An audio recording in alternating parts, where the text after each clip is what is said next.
Okay, cool. Welcome everyone to our fourth and final workshop in our business challenge, How to Think Like a Conscious Entrepreneur, hosted by Michelle Kwok from FLIK. So a bit more about Michelle to get started. Michelle is a born and raised Vancouverite, and a medical science student turned social entrepreneur. She co-founded FLIK, a female-focused apprenticeship portal connecting female founders, leaders to ambitious female students to facilitate game-changing relationships that lift communities and women. So I'm gonna hand the presentation over to Michelle to finish her introduction and continue the workshop. Cool, yeah. Oh, you can hear me, right? Am I on mute? Yeah, we can hear you. Oh, okay, cool.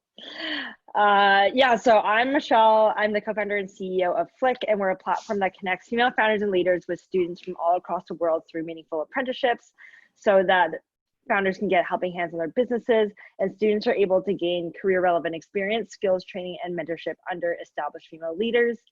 And I was a medical science student and I kind of made apprenticeships for myself over the years. And during university, I was able to work with brands like Headspace to create events around North America, around mental health, Gen Z social entrepreneurship, and how to kind of tackle the world's biggest issues. We also worked with Bumble, MLSE, the Toronto Raptors, and I now serve as a League of Innovators Alumni Advisory Council member, where we help elevate the next generation of youth entrepreneurs in Canada. And I'm also Next 36 alum. So that's a little bit about me. I was a medical science student and I was on track to I was on track since I was like 6 years old to become a doctor. I remember that was kind of the only thing that my parents wanted me to be when I was growing up. And I didn't know that there were other streams. I didn't know that starting your business was something that was possible. So meeting people along the way, being able to work with large brands from a very young age and kind of leading these teams to create events and deliver workshops and stuff like this, I learned a lot and met a lot of people who inspired me to kind of follow this entrepreneurial passion, because you kind of don't realize that this is possible until you do it. And there's no time better to start your entrepreneurial journey than when you're in school, when you kind of have that safety net of you can just go back to class or you can just go get a degree anytime, and you might as well use your extra time to try something new and follow some sort of passion, chase some sort of purpose down. And so that's what I did, and now I'm here and I'm not in med school, and I ended up deciding that social tech entrepreneurship was for me, and that might not be for me for the rest of my life, but I found something that I really, really enjoy. And right now, being able to facilitate these relationships between female founders and leaders and students is really game changing for me, because I was looking for female founders and mentors when we were just starting FLIK. We couldn't find them. It was really difficult, and everybody that met us kind of looked at me and my co-founder and they're like, oh, you don't really look like entrepreneurs. And it was, everybody was judging us based on a stereotype, and we really, really wanted to find those female founders and mentors. And now we're able to connect hundreds or if not thousands of women around the world through these meaningful apprenticeships and find those mentors that we were struggling to find not only a year ago. So let's get right into the workshop of the importance of ethics in entrepreneurship. I think this is something that we thought about from day one, where what is our code of conduct? What are our mission and values? And a lot of people who are around us, especially at Next 36, a lot of people I remember would say, oh, I want to start this business because it's $1 billion opportunity. And they would hit the ground running, trying to create something out of nothing. And not that there's nothing wrong with that, but today we need a foundational code of conduct that shows your stakeholders and consumers how you're creating positive impact through your business. Corporate social responsibility is something that has been baked into entrepreneurship these days, because it's not just something that you're gonna throw in later on. Now people want to see how you are driving positive social impact from the ground up. So our generation, Generation Z, is driven by positive social impact, and we are poised to be the world's most impactful consumer and workforce demographic. What that means is that Generation Z is looking for companies, is looking to work with companies and also consume from companies that have a positive social impact. Over 87% of Gen Z women said that they would consider not consuming from a brand and would consider not working for a brand if they don't have outright positive social impact. And at the end of the day, that comes from the ethics of what you're building. It comes from the values of what you're building. So companies right now, they hold the power to hire people that align with their values. So employees recognize that they have the power to shake up systemic structures. We have the power to say, this is what we want, especially with a lot of social issues that are coming up, especially with BLM these days. This is an issue that has been persistent, and it shows more than ever that our generation is going to be shaking up these systemic issues and is wanting to understand what brands are doing about this issue. And it's not just BLM, it's bringing women into the workforce. It's understanding that we need to have diversity and inclusion from day one. It's understanding what type of mission and values are driving what you're doing beyond money. Everything, you can build a $1 billion business, but at the end of the day, everyone wants to know what you're doing to make a change in the world. And I personally don't think it's going to be possible in the next 20, 40 years to build a $1 billion business without ethics and values and mission at the center of your business. So really think about, why are you building this business? How does it align with your personal values and mission? The current generation expects you to meet them at every social channel, so be honest. What we do at FLIK is we basically tell everybody what we're doing all the time. Every single month we give FLIK updates to our stakeholders that include our consumers and our clients. Every single month we'll tell them what we've been up to. We try to be as genuine as possible. I write all of our newsletters so that it comes from my own voice, and our brand voice is very much attached to my own voice, my personal values and mission. And I think that's something that a lot of people appreciate, because I tell people outright, this is how many people that have joined us in the last month. This is what we've been doing to make this experience better for you. These are the people that we've hired. We want to be able to show that we are open, and our mission and vision is not changing. And these are the ways that we're going to continue meeting them at every social channel.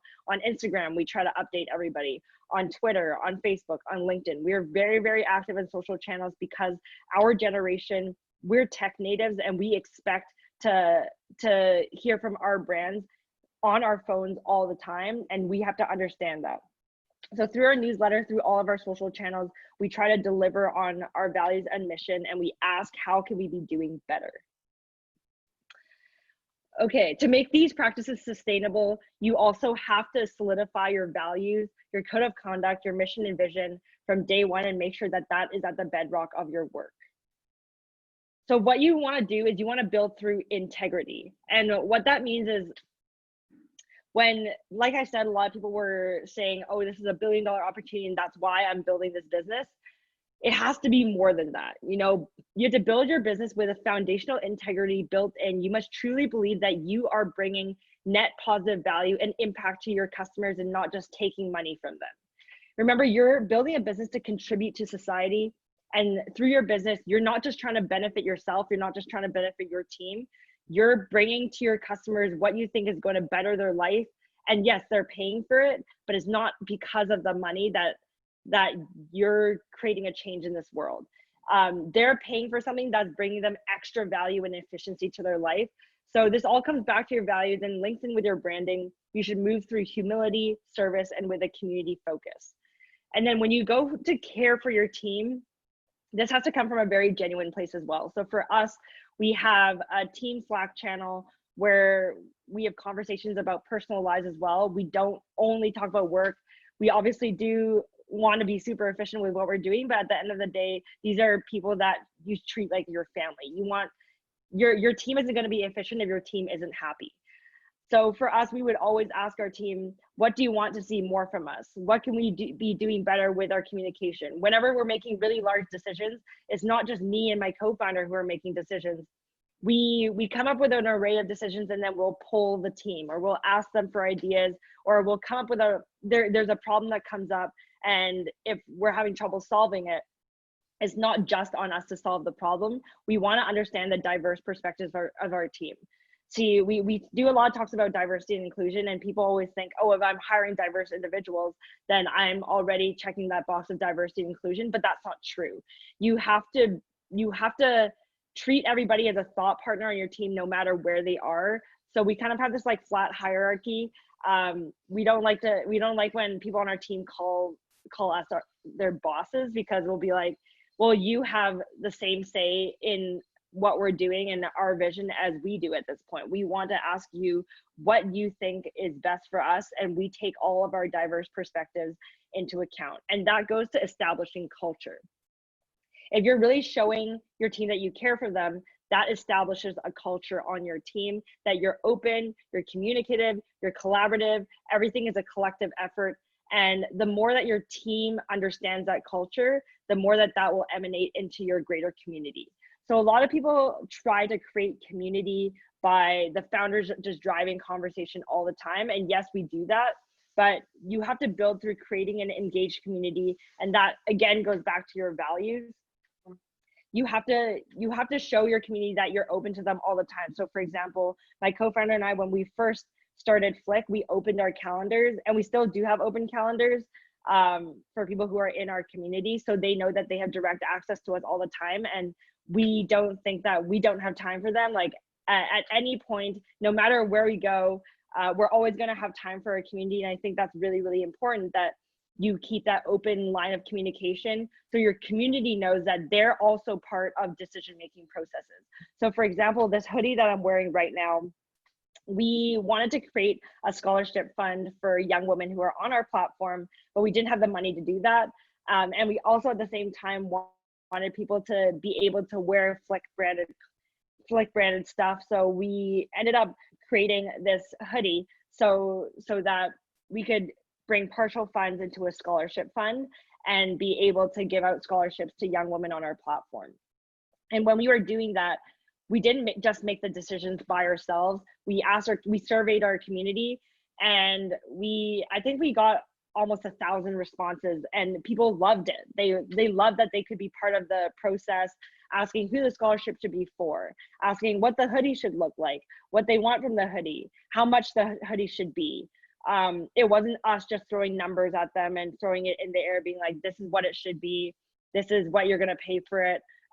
We own this company, so we're telling you what's going on. No, we tried to give them a lot of options that we narrowed down, and then we asked our team what they thought. We got their survey back, then we asked our community what they thought based on the survey that we gave our team, so that everybody knew that they were part of the decision-making process, and it was a really open conversation. So this is how we kind of established culture from the beginning, was we're always open with our team. There's a Slack that our team can always connect with us on. Our calendars are open to people who have been verified and approved into our community. So we've kept communications open between our team and our community. We've tried to embody humility by asking for user feedback. Whenever we're on these calls, we'll be like, well, we want to hear about your experience. What has been negative about it? What has been positive about it? How can we be doing better?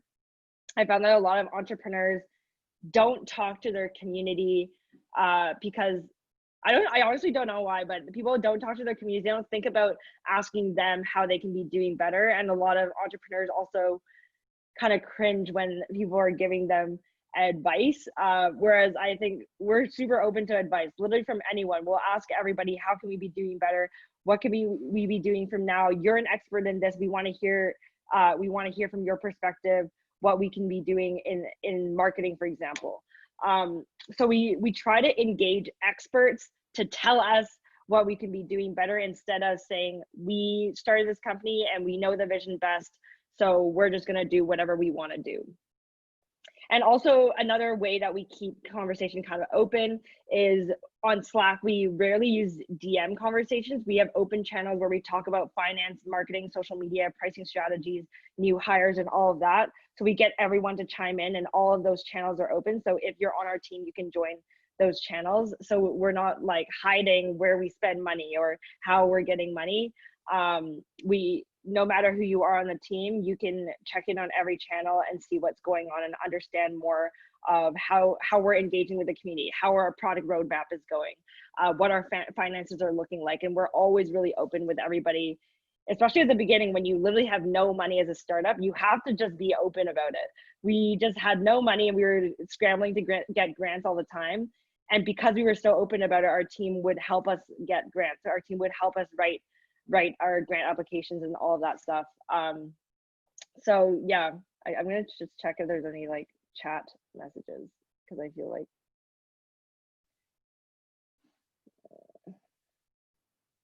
there's stuff in the chat. Oh, Rowan said, I don't mean any offense, but if the company was so diverse, shouldn't men be included? Yeah, we actually have three guys on our team now. We wanted to be female focused. So we wanted to have that female perspective and obviously give opportunities to a lot of women who have been looked over, which is why we lean more towards a female team, but we do hire men.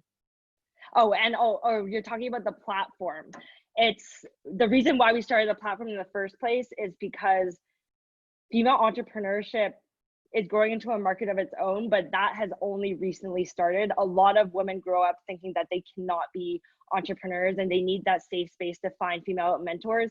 So when we were in Next 36, we struggled to find female founders and mentors because we would go into pitches and people would literally tell us that we didn't look like entrepreneurs just because we didn't look like the classic tech entrepreneur and we didn't fit that stereotype.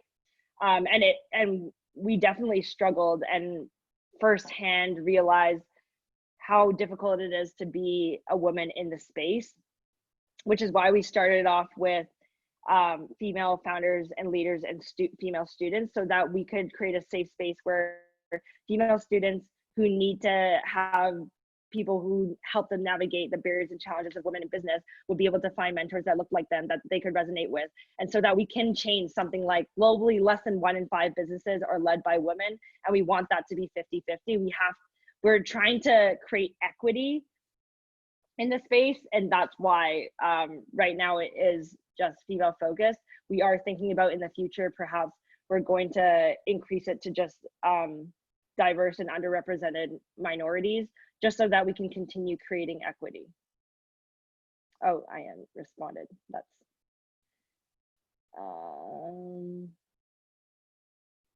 okay. I'm just gonna go back here now. Yeah, so how to evaluate your company values. We kind of sat down as a team to evaluate all of our personal values first and understand what was really, really important to us when we were building this. So every single accelerator that we've been a part of, before anybody starts building their business, they always ask us to write down our company values, because you want that culture to resonate from and trickle down from the top. You want your founders to be really, really strong in what their personal values are and how they're going to translate that into their company. So when you're choosing your values, think about how can you encompass everything that you're working towards, your passion and your purpose, into your values. So the values that I chose were humility, courage, and then my co-founder and I both chose freedom, and she chose curiosity and compassion. And we had sat down with everybody and everybody wrote down a ton of values, and we kept on just being like, okay, this value is encompassed in this value, so we can take that off. And it was really a collective effort. These values are able to keep you kind of humble and remind you why you're here in the first place. And every single time entrepreneurship is a road that you can veer off really easily. There are a lot of ups and downs. And so in those down moments, you can go back and look at your values and understand where that vision came from in the first place and where that passion came from in the first place. So as I mentioned before, ethics in entrepreneurship is super important and particularly vital when you're in the tech space and you're trying to scale and grow really, really quickly, because people want to understand where you're coming from and why you're doing it. And they'll resonate with your values first. And entrepreneurship is not only are you selling a product, but you're also trying to resonate with your audience. And if people resonate with your values, that's a really easy place to start to help sell your product. And you also see that beyond the values, we tried to define them for ourselves from a FLIK point of view. So for us, humility means celebrating authenticity by showcasing the work and talents of women who let their work speak for them. So you can take values, but you don't have to take them just with like the Merriam-Webster dictionary definition. You can take this value and then flip it and think about how can this reflect my company? How can I make a definition for this that resonates with both me personally and also what we're working on as a company? And you can take time to read this. This is also on our website in the About Us section. So yeah, the next steps would be really, this is key in building your brand. You have to solidify your mission, your values, your keywords, and your value propositions. So for us, we use two missions, which are pretty similar. We want to advance women's economic participation around the world, and we also want to accelerate women-led ventures globally. Our values you saw on the last page. Keywords that we use all the time is that we're trying to elevate women, we're trying to elevate entrepreneurial women, and you want to choose keywords that really have to do with your mission and the company that you're building, so that every time somebody hears it, so stuff like, we always use female founders or female students. Every time someone hears female founder, female student, they usually think of me and then they try to intro me to somebody. So you really want to find like 5 to 10 keywords about your business that you put in all of your branding, that you put in all of your marketing and your social media. So every single time people think of those words, or every single time that word is said in a conversation, somebody's going to think of you. And then think about your value propositions. What are you delivering to your community? How are you bringing value to them? Everyone wants to feel like they're a part of a movement, one that is greater than themselves. So that's why your mission and your vision are so important. Because when, like I said, people are going to resonate with your mission, your values first before anything else. People are going to be like, yeah, that's a cool product you're working on, but why are you working on it? And why are you uniquely positioned to create this? So at FLIK, both Ravina and I have been told that our branding and company reflects not only our values and missions, but who we are as people. So literally today we went to a pitch competition and somebody said to us, we love looking at FLIK because beyond just the services of the company, we feel that both your energy and personality shine through. And that makes people want to invest more. They're emotionally investing and they're also monetarily investing in your company, and that makes them less likely to leave. Another thing that we're going to go over is just kind of how we make company decisions. I think I kind of went over this, but where do our ideas come from? How do we make decisions that follow company values? At the end of the day, we know that everyone's opinion matters, not just me and my co-founder and our CTO. We have bi-weekly meetings on Sundays where everyone pitches new ideas and we allow everyone to evaluate them and decide what to delve deep into as a team. We give everybody time and space to, we'll go and like popcorn from person to person, and we'll be like, this is just a brainstorm session. If you have any ideas at all, just shoot. Like we honestly don't care. This is a safe space and non-judgmental, and we let literally everybody shoot ideas. And if anybody else is like, oh, that idea is super, super cool, then we'll kind of vote on it as a team. Should we delve deeper into it? Should we make a formal pitch for it? After that, anyone can write a formal pitch and we'll make a timeline to implement that idea or change, and that person gets the credit for that. Well, for our big ideas, like I said, with our hoodie, we go to the community for feedback and we ask for surveys, or we'll get on one-on-one calls with people and personally ask them.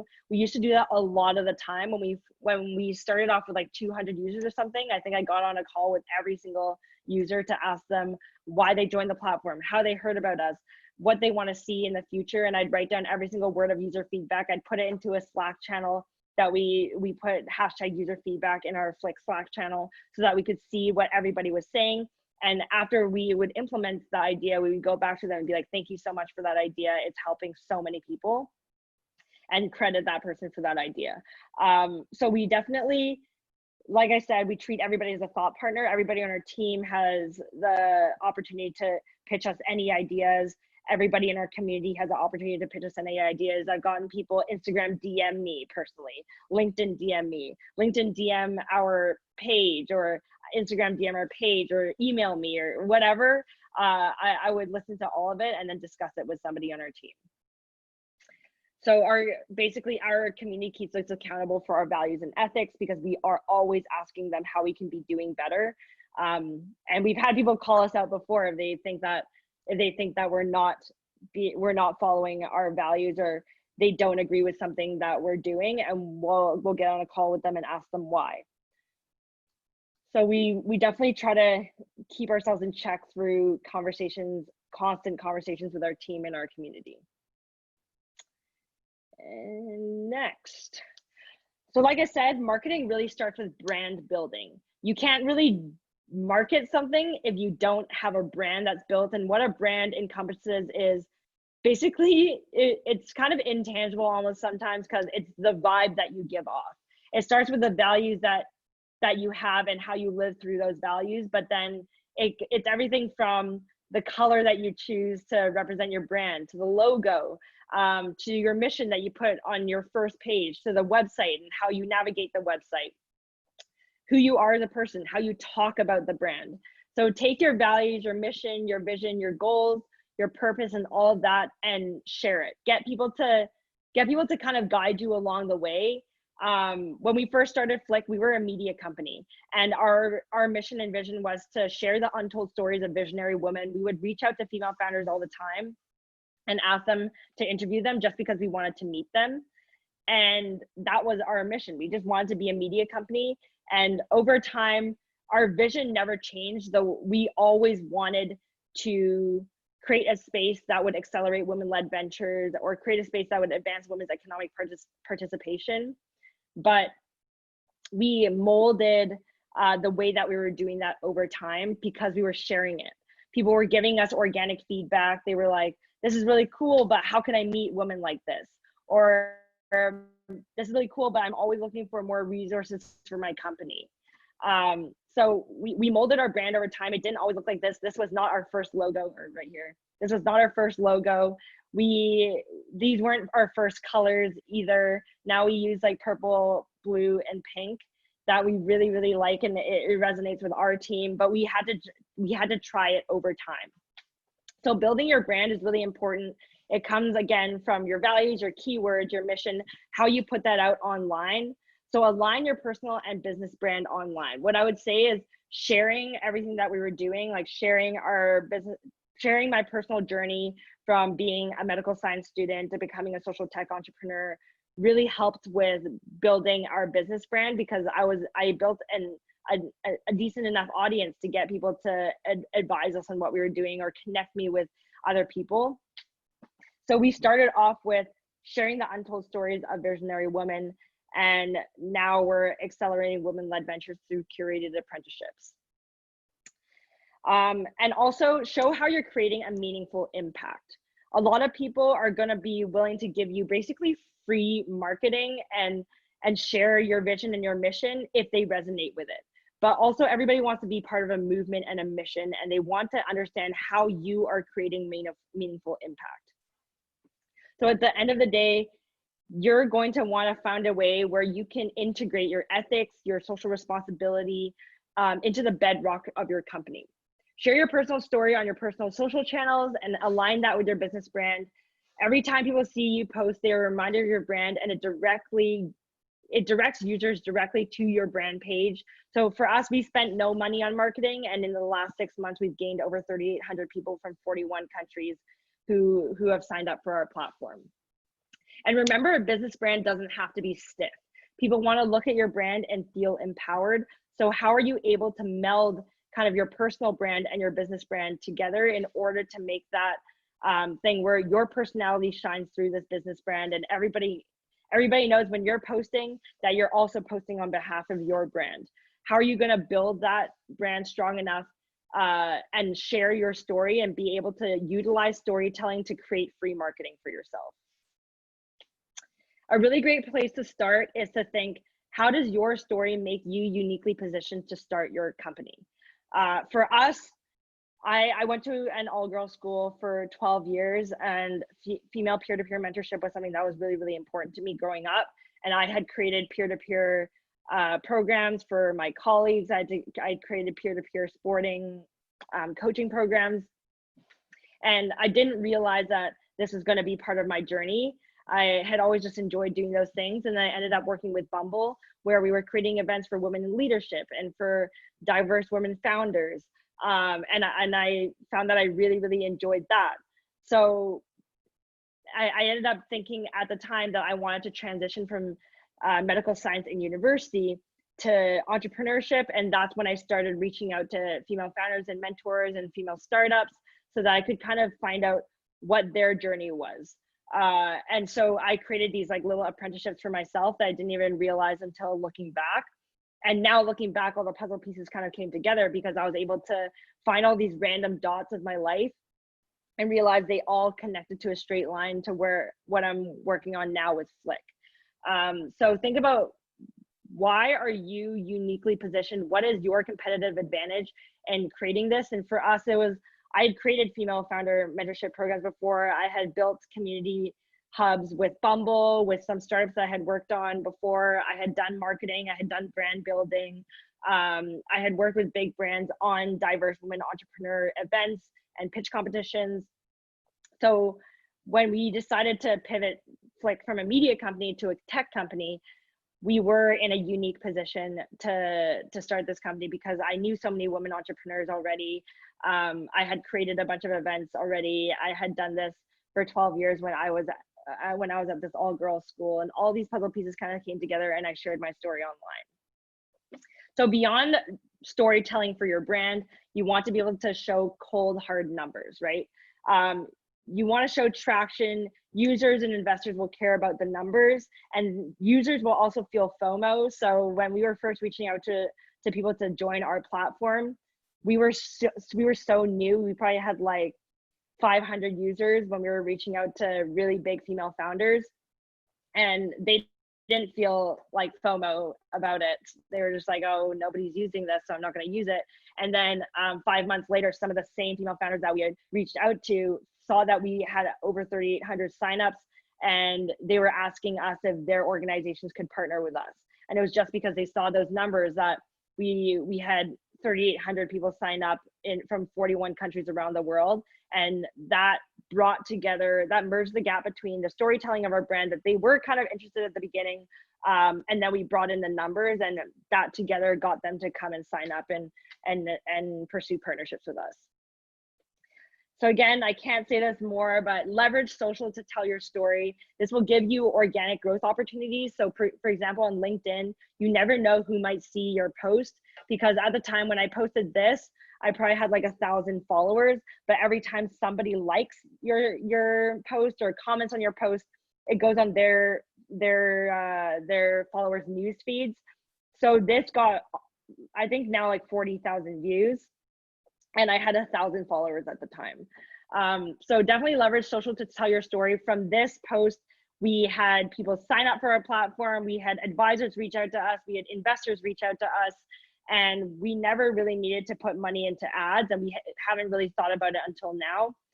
So think about it from, you never know who might see it. Just be vulnerable, share your story online, be honest, share your brand values, share your company values, share who you are as a person, share your story, and yeah, and you might get your next user, you might get your next co-founder, but people want to know what you're working on. Okay, that is the end of the workshop. If people have questions. Yeah, I think some people have questions in the chat box. You might have to scroll a little, but yeah. Okay.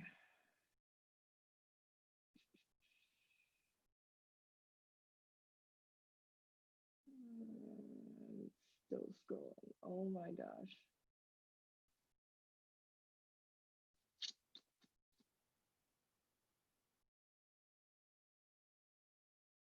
Oh, okay. What did I do with Columbia?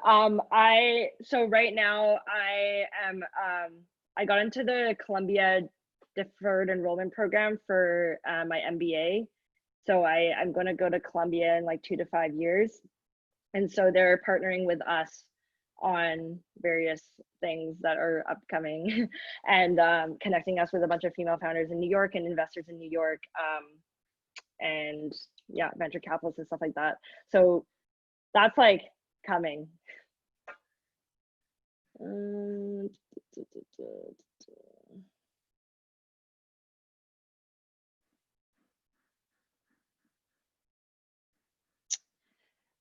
Okay, I see there's a lot of conversation about this diversity piece of it. And what I would say is that in entrepreneurship and in tech, there are definitely a lot of male-dominated industries within business. And it's not that we're trying to shut out males and tell them you shouldn't be doing this. They definitely should be looking for mentors and all that. But over time, a lot of women have been shafted from opportunities in which they were qualified, but there's like the systemic bias against women that we faced even when we were in accelerators and when we were starting to build our company. The amount of times that people would look at me and be like, you don't look like a tech entrepreneur, or we would have 800 users on our platform and we would go into an investment meeting and somebody would be like, I don't think you're a venture investable business. Whereas this guy would walk in and he would have literally nothing. He had no product and had no users, and he would walk out with $50,000 because the investor liked him and resonated with him. We found that just a lot of business happens because people find a lot of common similarities, or they'll look at someone and be like, you look just like me and I resonate with you, so I'm going to help you. And a lot of women have faced those barriers, even though they are incredibly qualified. So in order to reach diversity and inclusion, we have to be able to elevate the people who need to be elevated and create equity in the space. And that's what we're trying to do our part in creating this female-focused community. It's not that we want to shut out men. We have guys who are our mentors and our advisors, and they totally understand because they've seen women be passed up for job opportunities or passed up for venture opportunities or investment opportunities just because everybody on the board didn't resonate with her and didn't understand what she was working on. So there are communities that are made up of 100% South Asians because they want to elevate South Asians. And for example, I volunteer with Asian Chinese Canadian Entrepreneurs Association of Chinese Canadian Entrepreneurs, which is just Chinese Canadian entrepreneurs, because so many of them face racism when they immigrated here, and they need that support from other people who are like them. And it's not that they want to shut out anybody from other cultures, it's that they want to create equity in the space and be able to lift those Chinese Canadian entrepreneurs onto an equal level as everybody else.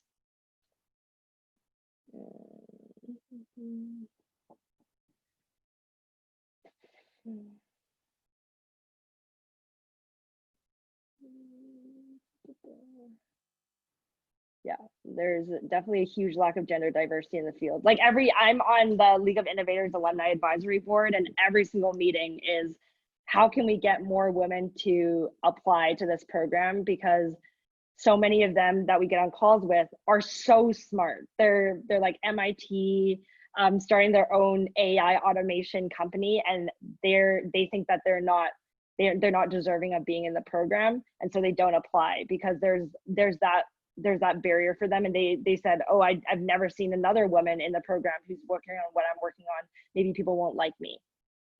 So we have seen a lot firsthand of that gender disparity, and that's just part of the problem that we're trying to solve. Not saying that anybody else can't make what we're making also for guys, but that is just something that I've been passionate about for a really long time.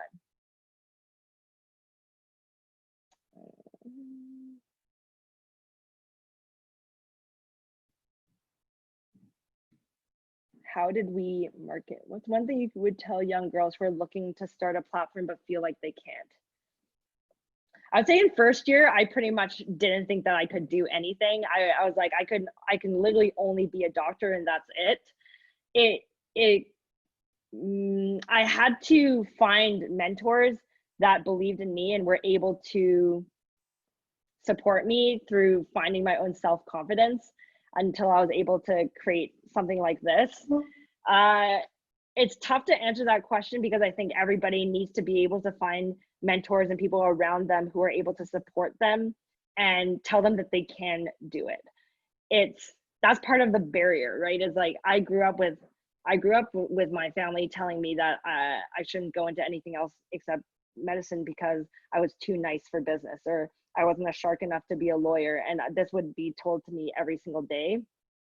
And so I was conditioned to think that I couldn't do anything except go into medicine from a young age. And still, my parents tell me that I need to get married and find a man who will support me instead of trying to do whatever I'm doing. And so it is tough because a lot of women, especially from my background, like Asian immigrants, are conditioned to think a certain way, and they need to find communities that will lift them up. So the communities that I found were entrepreneurial ones. I would definitely say reach out to entrepreneurial communities. So there's a lot of schools who have startup accelerators on their own, and you can get to know a lot of people there who are working towards a similar goal and want to start something of their own, and you will get invigorated by your peers. Or stuff like League of Innovators that I'm a part of, or Next 36 that I went through.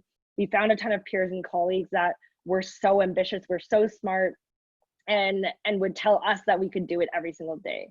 I would definitely say you have to have support and reach out to communities that are going to want to give you that support. Like I would have never been able to understand how to build a business, or how to formulate our finances, or how to find technical talent if I didn't have those accelerators along the way.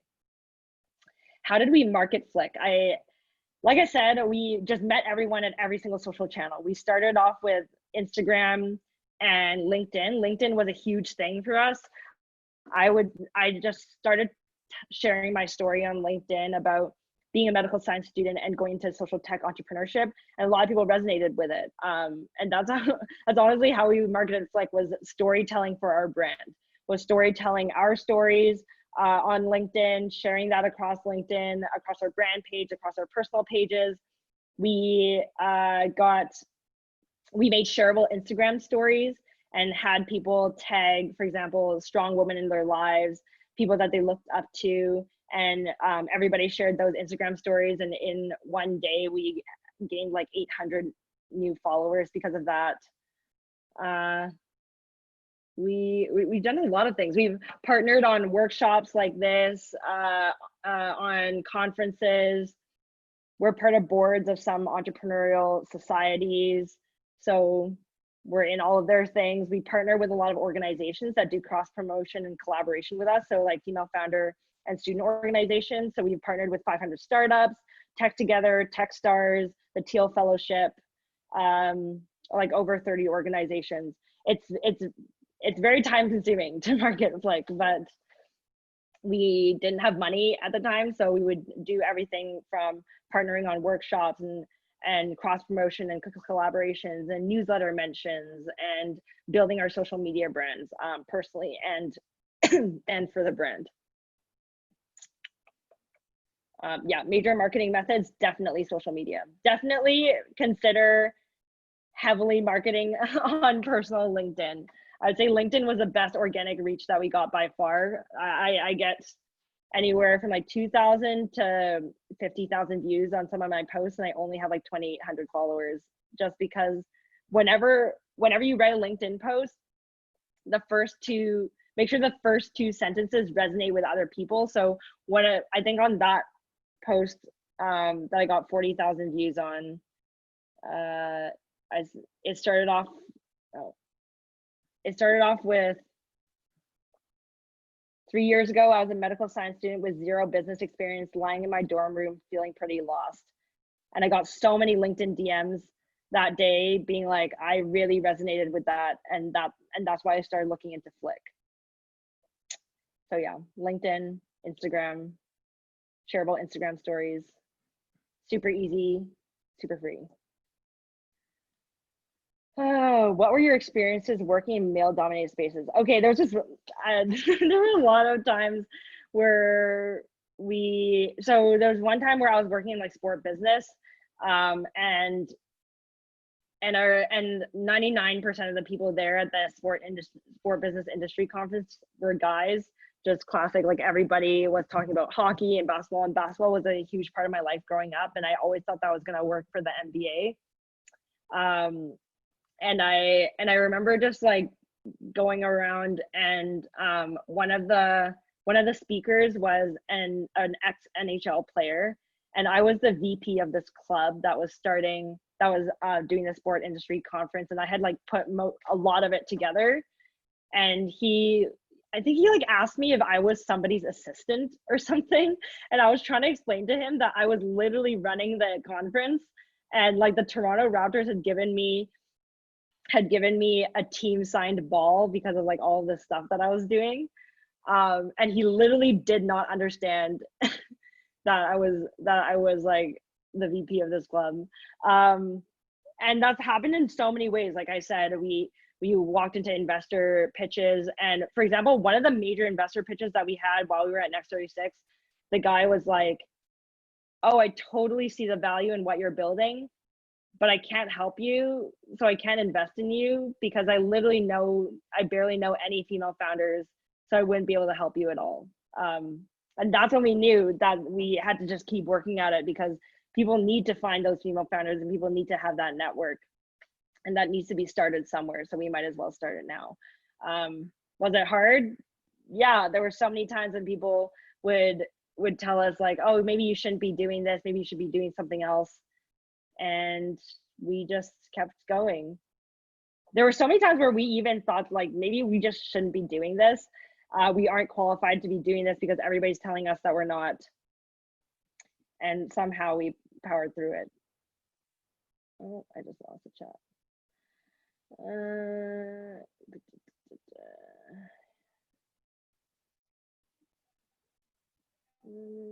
So I was wondering, you applied in July.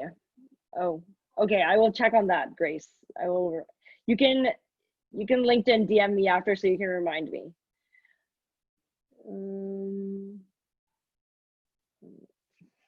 Charge my battery.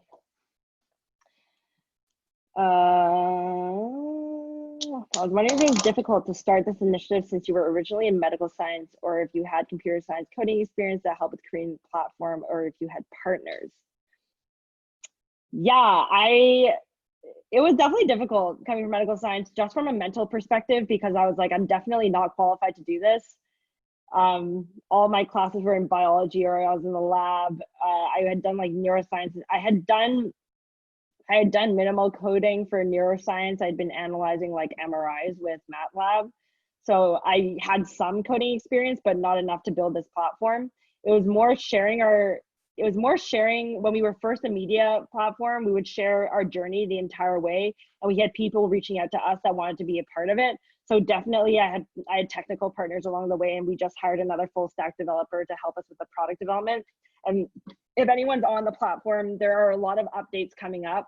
We just hired 2 new full stack developers, and our CTO really joined by accident. Like, he honestly just loved the idea of it and wanted to help us from the start.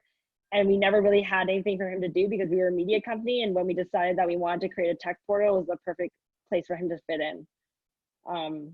It was more of a mental thing that it was tough to start the initiative. I was like, I have a medical science degree. What am I doing? But like I said, I did a lot of entrepreneurial stuff while I was in school. So I had experience with community building, event creation, partnerships, working with big brands. So that helped a lot as we were building FLIK, and also like cold emailing. Oh, hi, Adriana. So great. I love that you're on it. Yes, you can sign up on the beta portal on the FLIK website.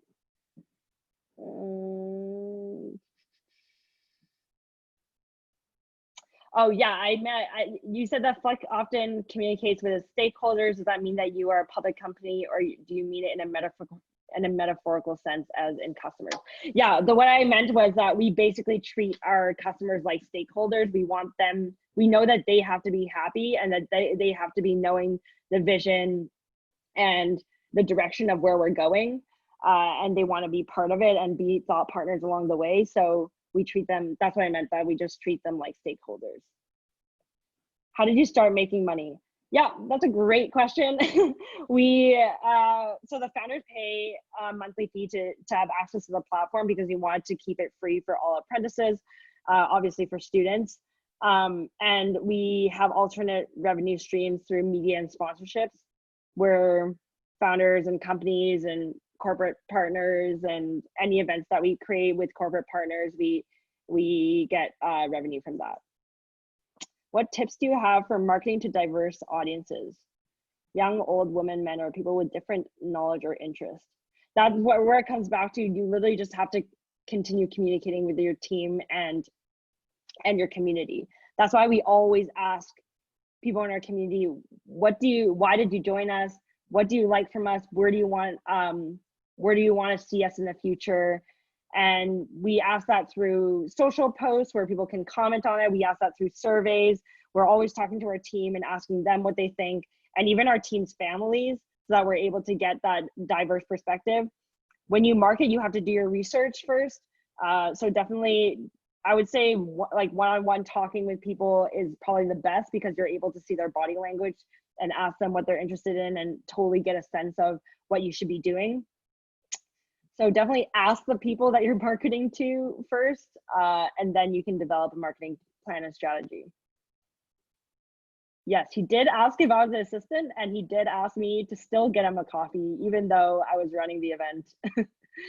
And he's like a prominent ex-NHL player. Did you end up graduating as a medical science student, or did you switch during undergrad? So I come from like a super traditional Asian family, and I remember in first year coming home and being like, I think I'm depressed. I don't want to be in medical science anymore. And my family was basically like, you have to stay in medical science or else. So I did stay in medical science. I ended up graduating a year early. I switched from a Bachelor of Medical Science into a Bachelor of Science major in medical science, so that I could build FLIK. I ended up just doing one course in my last year, and because I was doing that one course, I still qualified as a student, and that's when I applied to Columbia for their deferred enrollment program, because you have to still be a student in your final year. And then I got into Columbia with a Bachelor of Science major in medical science degree. I was wondering if you were in the AEO program at Western, and if you think going to business school is necessary or important to start a business. Definitely, I do not think that going to business school is necessary to start a business. I know a lot of my friends who went through the AEO program at Western and loved Ivy just because of the community that they built. But a lot of my entrepreneurial friends either didn't go to university, or they like literally didn't do anything that had to do with business at all. I would say a lot of people have different aspirations. So if you know that you love business, then don't just take another degree because you think that is going to be that's going to be easier. I would say if you are super interested in business, you would really enjoy going to Ivy. I'm going to Western with the AEO status, but it's so expensive. Yeah, it's definitely really expensive. And that's up to you to decide whether you want to take a loan. I don't think that it is necessary to starting a business. And this is kind of controversial, but I also don't think it's necessary to go to university if you know that you want to be an entrepreneur. I know a lot of people who learn from experiential learning much more than they would have in an academic setting. And I know a lot of people from Ivy who also don't know anything about starting a business, because the way that they teach at Ivy is more attuned to like corporate finance, investment banking, consulting. It really depends on what you're interested in. And if you're interested in something, you can definitely find ways to teach yourself over the years outside of school rather than just lean on academics. How does your product or service work? It's super easy. You just have to sign up, you apply for the program, and then if you get approved, then you're able to browse founders or apprentices, depending on which side you're on. So if you're a founder, you can browse apprentices. If you're an apprentice, you can browse a founder. And you can find anybody in literally any field. You can look up Obama and see people who have directed Obama's like public policy campaigns and stuff. You can look up literally anything that you're interested in, technology, consulting, venture capital, and then request apprenticeship with a person. You send them a DM, like it's LinkedIn on FLIK. Yeah, super easy. and then you get contracts and documents and onboarding stuff from the FLIK team. So everything is like super easy, and the instructions are given to you along the way, so you don't have to remember anything. Oh yeah, please follow us on any social media at weareflik, weareflik.com, and you can find me on LinkedIn. If those are all the questions. Awesome. If those are all the questions, then we can wrap it this webinar up now. But if anyone has more questions that they think of later on, you can follow Michelle's social media. We have it tagged in our story right now. Oh yeah, we have it tagged in our story right now, so you can follow her and her platform, or on her LinkedIn, as she mentioned, you can DM her questions. Yeah, there you go. The website as well. But if no one has any more questions right now, then we're going to wrap up. So thank you so much, Michelle, for conducting this webinar. It was awesome, and I know I definitely learned a lot, so I'm sure everyone else did as well. We recorded the webinar, so we're going to be putting it on our website in the next few days, or our YouTube, and then connecting it to our website, so you guys can refer back to it if you want to go over something. And yeah, thank you so much. Yeah, thank you so much for having me, and I hope to chat with all of you at some point later. Thank you. Bye. Bye. Bye. Thanks, everyone.